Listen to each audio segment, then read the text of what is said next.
Teaching tip number 6 for new Pilates teachers. Evaluate. So what I mean by that is, when you finish teaching your class, take 5 minutes to be mindful and to go through what exactly it was that you taught. What did you observe your clients do? Did you notice at a particular point in class that they were feeling confused? Or did you notice that the words that you chose really helped people in the room to change their alignment or to change the way that they were doing the exercise? Did somebody maybe come up to you afterwards and compliment you on your class and say, hey, I've never heard that before. That really helped me today. And you might go, wow, I say that in every class. What's going on here?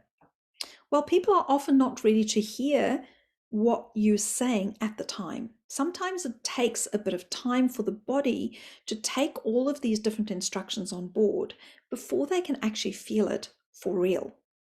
So don't be afraid to repeat yourself from one class to the other.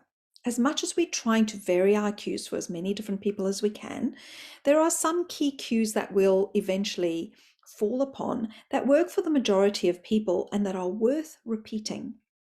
So you can take the time to evaluate that. So how effective was your cueing? Which cues worked really, really well?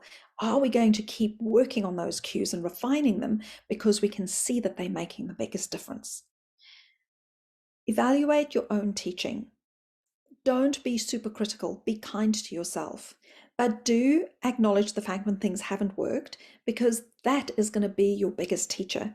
That's where you're really going to have to dig deep and find another way. And believe me, there is always another way to be able to get the message through to people.